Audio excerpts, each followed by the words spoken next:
Oke, assalamualaikum warahmatullahi wabarakatuh. Selamat Waalaikumsalam warahmatullahi sore. Hari ini kita akan ngobrol-ngobrol terkait dengan mahasiswa dan kampus. Hari ini saya sudah kedatangan dua orang narasumber.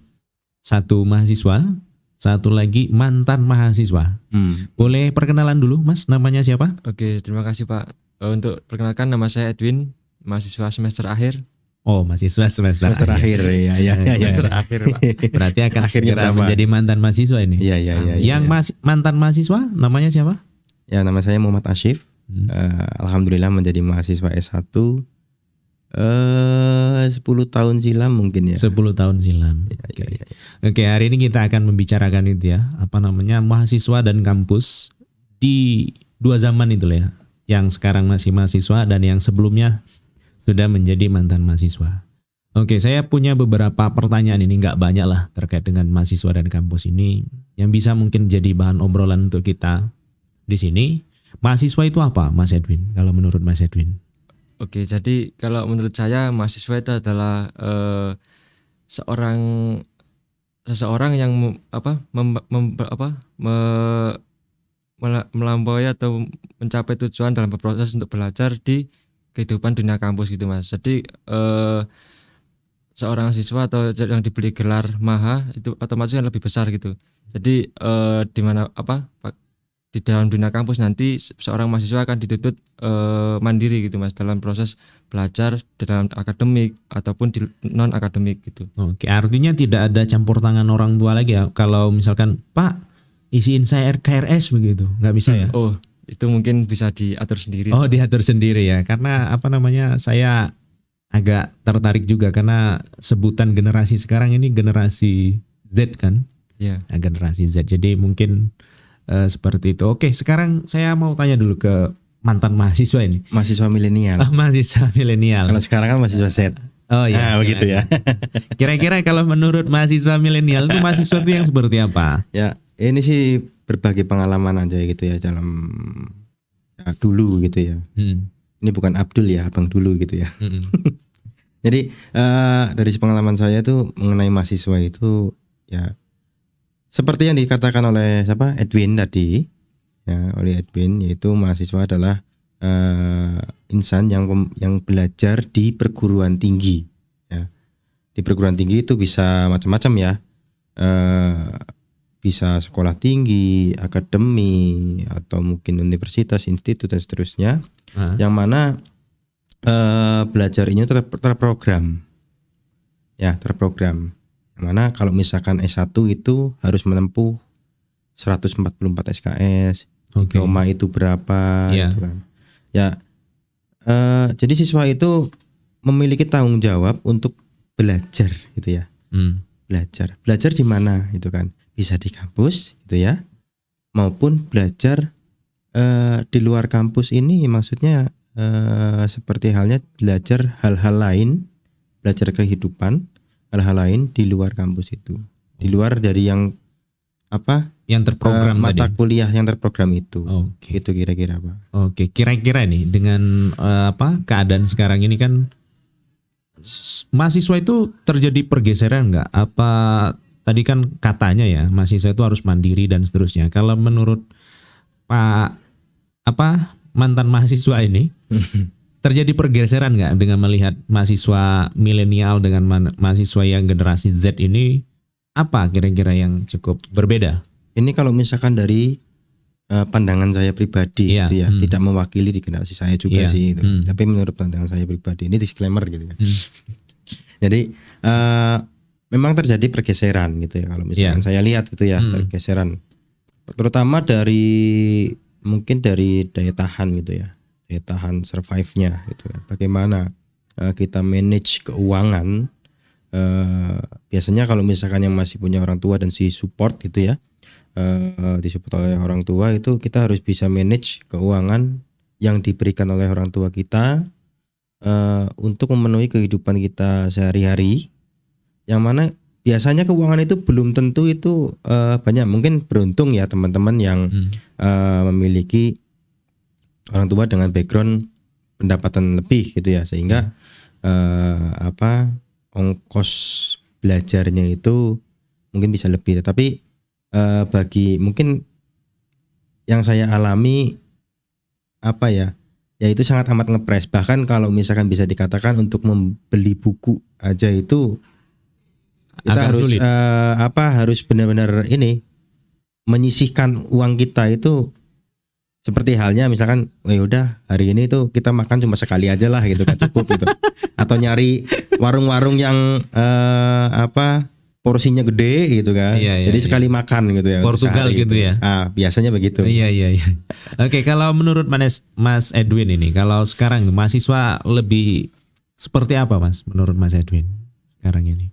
Ya mungkin kalau yang pernah saya alami ya, kalau masa sekarang mungkin atau lebih manja atau lebih apa atau lebih gimana sekarang? Ya mungkin banyak yang ada yang ikut organisasi, terus banyak yang lebih ke mementingkan ya emang tujuannya akademis sih ya.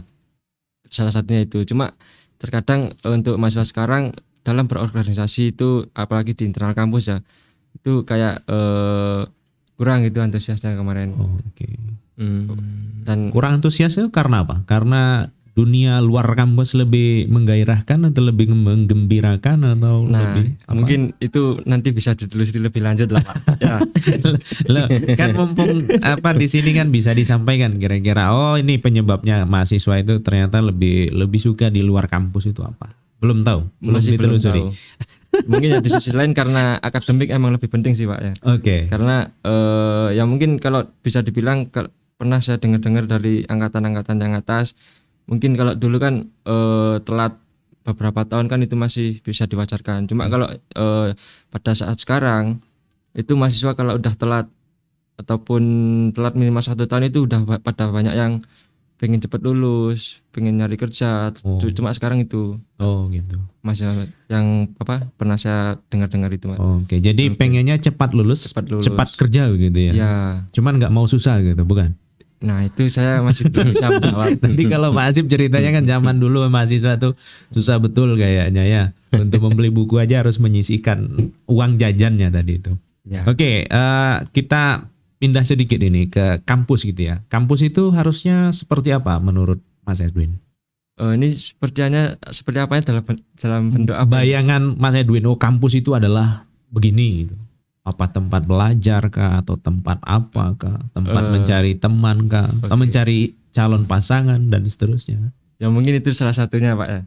Cuma kalau secara normatif mungkin ya kampus adalah tempat untuk belajar. Okay. Cuma kalau secara orang-orang dari pergerakan ataupun aktivis ya mungkin bisa dikatakan kampus itu adalah sebagai miniatur negara.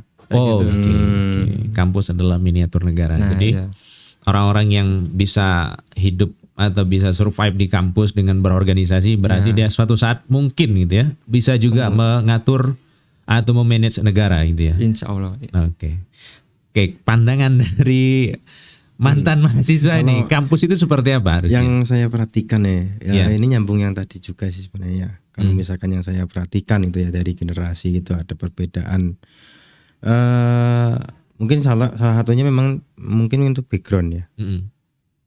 Jadi mungkin kalau misalkan background generasi yang saya gitu kan, generasi saya mungkin generasi milenial tadi itu, background kita untuk perekonomian dari orang tua itu mungkin belum sekuat sekarang.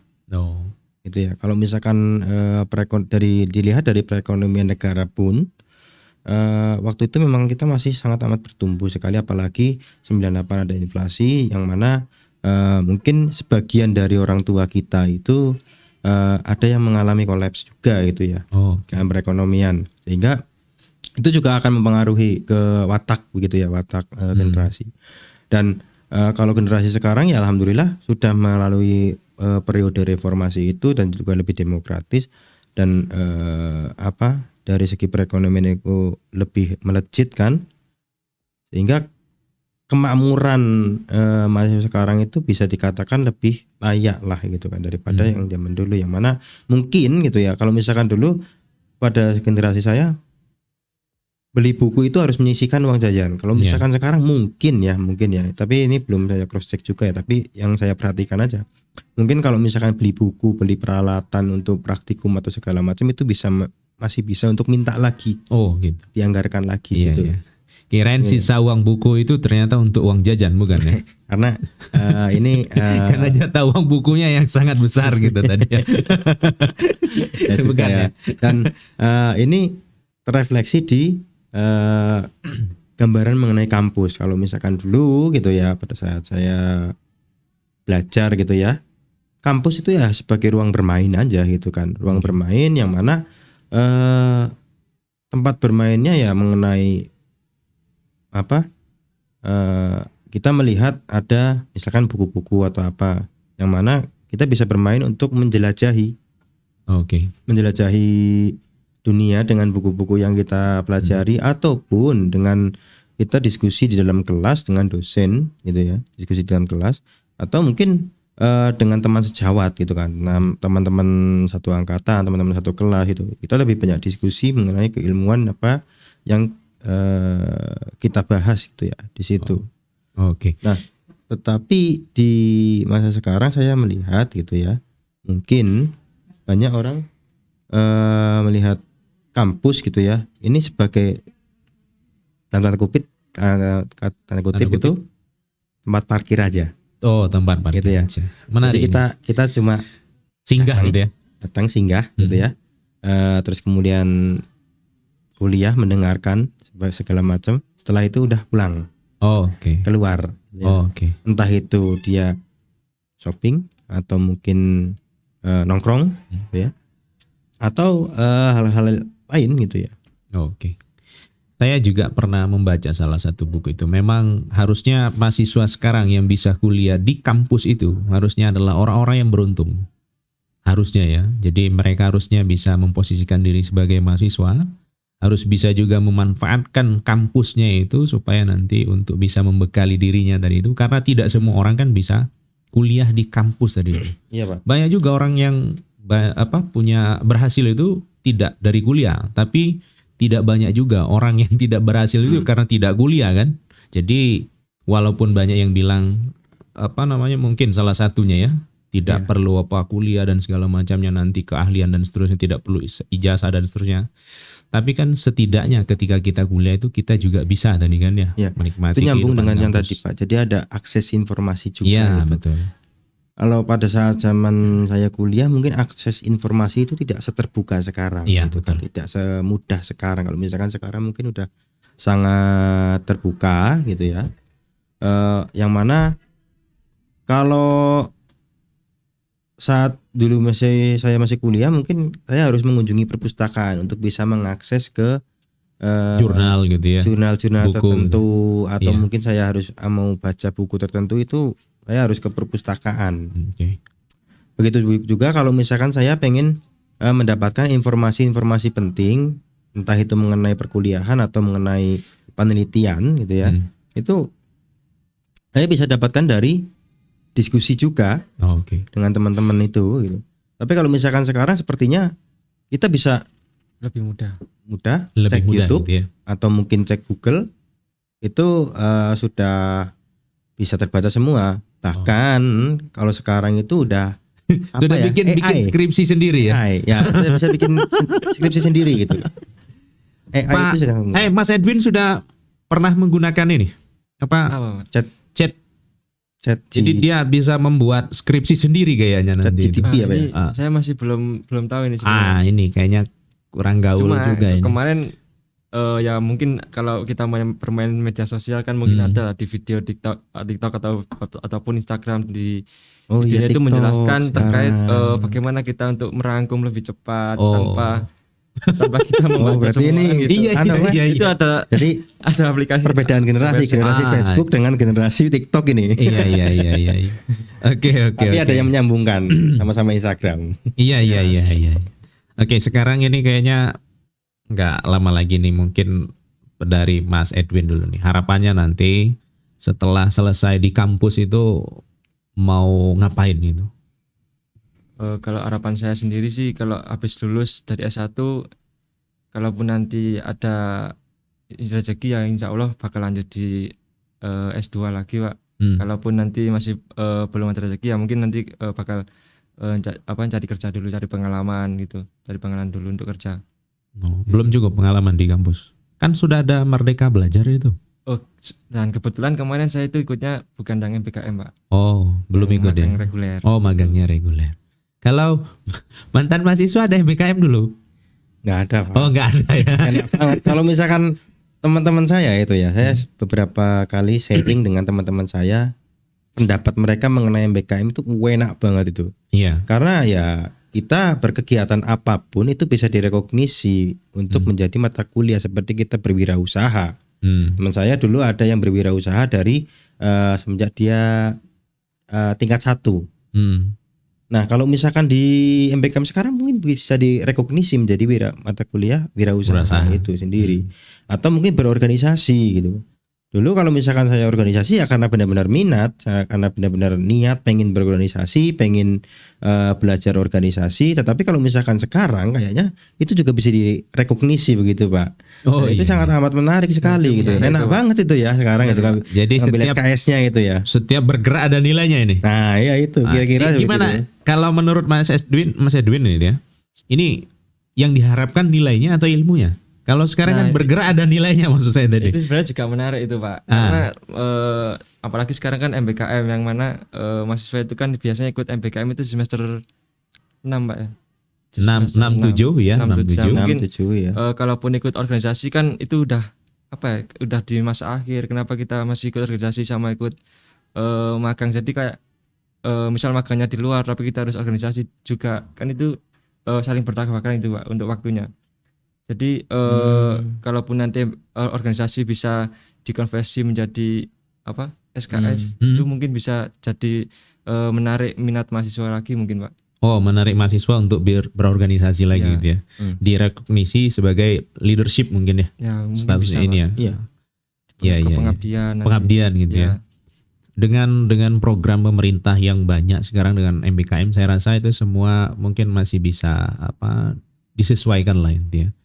Tapi lagi-lagi kan mahasiswa sebagai agen, dulu kan istilahnya agen perubahan, agen of change. Harapannya karena sekarang ini kan suara mahasiswa ini lebih banyak terdengar di media sosial daripada yang seharusnya. Saya juga nggak tahu yang seharusnya di mana ini menurut Bapak mantan. Kalau misalkan saya lihat sekarang banyak teman-teman mahasiswa itu yang menyuarakan aspirasinya itu melalui Twitter. Kalau misalkan Twitter ya. Ya, yang saya perhatikan seperti itu. Nah, ini sebenarnya saya perlu cross check juga nih sama Mas Edwin ini ya, yang masih mahasiswa sekarang. Apakah betul gaya-gaya pergerakan mahasiswa zaman saya gitu, zaman dulu mungkin ya, zaman saya itu sudah tidak efektif lagi dan sudah tidak berlaku. Yang mana kalau misalkan dulu waktu saya berorganisasi, ya kalau misalkan kita mau mengaspirasikan sesuatu, kita diskusi terus kemudian mediasi. Kalau misalkan mediasi itu mentok, baru kita turun ke jalan, turun lapak ke jalan untuk menyuarakan pendapat itu gitu kan. Nah, kira-kira itu apakah sudah tidak efektif lagi atau seperti apa gitu? Iya. Gimana perlu Mas cek Edwin? juga ini sebenarnya. Kalau menurut saya itu masih bisa dibilang masih efektif sih, Pak ya. Karena mungkin kalaupun kita menyuarakan kita lewat media sosial, biasanya itu nunggu viral dulu. Jadi ketika viral, otomatis permasalahan yang kita bawakan, kita suarakan itu bakal lebih didengar gitu. Kalau zaman sekarang. Nyarinya viralnya ya. Iya. Nah itu harus benar-benar viral. Berarti no viral no justice itu istilahnya. Iya. Oke. Bahaya ini. Jadi mahasiswa juga memanfaatkan viralisasi berarti. Viralisasi untuk mendapatkan ceruk untuk bisa masuk supaya dilirik juga, suaranya bisa didengar juga. Menarik juga ini. Sudah berapa kali? Atau jangan-jangan sekarang itu sudah ada ini ya? Apa itu? Metode tertentu gitu ya, untuk menyuarakan pendapat di media sosial, bagaimana caranya untuk memviralkan gitu. Kalau misalkan dulu di zaman saya itu kan kalau misalkan kita turun ke jalan itu kan salah satu cara untuk kita mencari perhatian dari pengambil kebijakan. Dengan bakar ban begitu. Dengan bakar ban juga. Oh, bukan ya. Iya. Gimana caranya tadi supaya viral itu gimana? Kira-kira menurut Mas? Ya mungkin Edwin? lebih ya manajemen aksi kalau dulu ya. kontennya mungkin ya, dari segi konten lebih ke apa ya, lebih mengena gitu loh Pak. Tapi kalaupun itu lebih lebih tertuju pada salah satu ataupun yang seseorang yang benar-benar ingin dikenakan di kontennya, itu mungkin ya juga berbahaya juga sih sebenarnya. Oh gitu. Ya, Kena undang-undang ITE ya mungkin nanti. bisa kena undang-undang Waduh. ITE juga sih sebenarnya. Ya juga nih. Ya mungkin kayak Kok jadi takut-takut gitu ini bermau bersuara? Gimana? kayak kasusnya kemarin yang dari salah satu presiden presiden BEM di Indonesia, salah satu di Indonesia lah Pak. Ya. Kemarin kan sempat viral itu terkait menyuarakan untuk terkait apa ya kemarin ya, kalau nggak salah Ya. presiden kalau nggak salah. Mm-hmm. Itu beberapa tahun yang lalu lah Pak. Itu sempat viral Gara-gara lewat kartu kuning itu. lewat Bukan? media sosial lah Pak. Oh. Itu. Iya. Bukan kartu kuning ya. Apa? Bukan kartu kuning dulu ya. Ada press BEM itu ya, kasih kartu kuning. Oh iya ada sebenarnya. Saya rasa cukup banyak perbedaan, apalagi dengan zaman sekarang yang sudah media sosial. Artinya memang dunia sudah dalam genggaman tangan ini. Mulai dari bangun tidur sampai akan tidur lagi kayaknya tidak pernah lepas ini dengan namanya HP. Jadi teman-teman semua mungkin ada yang bisa sharing lah nanti ya. Silahkan sharing saja, bisa dituliskan kira-kira mahasiswa itu seharusnya seperti apa, terus kampus itu seperti apa, dan perkembangannya seperti apa. Karena saya lihat banyak juga orang yang bisa sesuatu atau skillnya bertambah itu bukan karena dia di kampus, tapi karena dia ingin mengulik sesuatu dari YouTube misalkan, atau dari media sosial yang lain, sehingga akhirnya dia bisa dapat keahlian itu dan dia bisa bekerja untuk itu. Nah, harapannya mahasiswa itu tidak kalah lah dengan mahasiswa atau orang lain yang tidak belajar di kampus. Harapannya seperti itu. Kenapa? Karena kalau bisa kalian lebih pandai lagi daripada orang yang hanya belajar dari YouTube saja. Orang belajar dari YouTube saja atau media-media tertentu saja bisa, apalagi kalian yang sudah dibekali dengan praktek, teori dan seterusnya, itu harusnya lebih bisa. Ini agak menggelitik juga ya. Kemarin kalau nggak salah, Gimana, belum Pak? lama itu ada di salah satu podcast, saya lupa itu kan, itu yang membahas mengenai kira-kira kemungkinan masa depan kampus ini juga kayaknya bisa jadi ada kampus virtual gitu ya, yang disediakan oleh platform tertentu, yang mana di situ juga akan menyediakan beberapa SKS yang direkognisi nantinya. Dia sudah belajar apa aja, ada ujiannya dan segala macam gitu. Jadi nggak ada gedung kampusnya. Gedung kampusnya nggak tahu di mana, tetapi menyediakan mata kuliah. Mata kuliahnya ada, pengajarannya ada, bentuk praktiknya ada, nanti ada ininya sistem pembayarannya juga.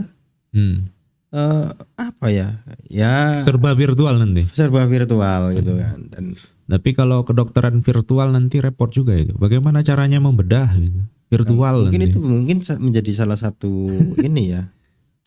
Ide yang unik kalau menurut saya itu ya. Di menyediakan kampus virtual, tetapi praktiknya itu benar-benar ya, praktiknya harus benar-benar terkontrol gitu ya. Yang kita pusingkan di kampus sekarang itu kan bagaimana cara kita dalam mengontrol mahasiswa ini gitu ya. Mengontrol mahasiswa dalam apakah ini benar-benar melakukan praktiknya, apakah betul melakukan praktiknya.